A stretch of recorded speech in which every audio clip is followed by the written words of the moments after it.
لأنه إذا كان هناك دخل عند المرأة أكبر من دخل الرجل توجب عليها النفقة، وعندي نفس طويل باش نوصل هاد الأمور هذه. أنا راني ذكية، أنا راه واخا بنت 90 كنتسمى بنت 2000، عندي العقل ديال بنات 2000.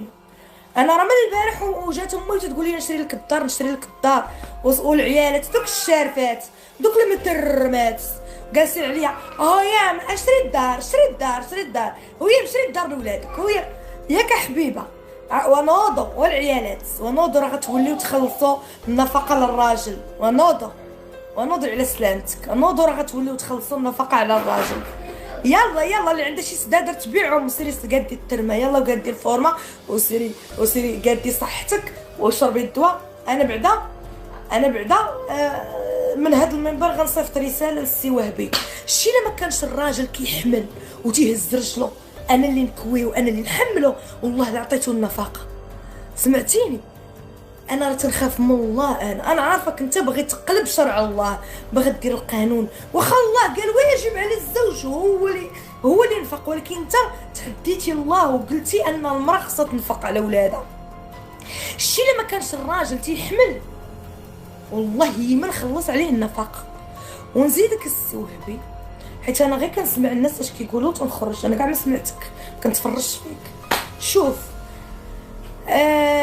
ان شاء الله هاد الولاده تصيدت فيها لان القوه هاد صيدتني بالعاني باش نصرف انا وندير كلشي انا ماشي مشكل.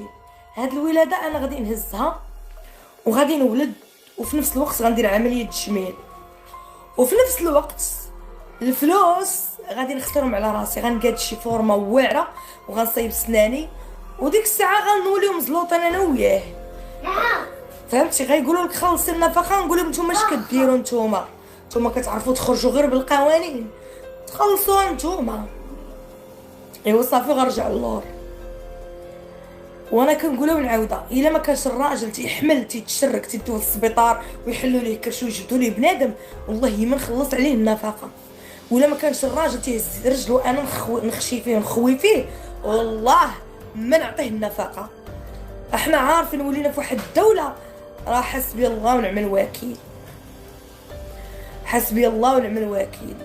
كفرتوا ديال امكم كفرتوا ديال بصح وكفروا العودوا لكروكم. انا ماشي ساقي فيكم. المهم الا ما كانش الراجل تيحمل نخشي نخوي فيه انا نخوي فيه الماء وهو يحمل والله لا عطيتو النفقه.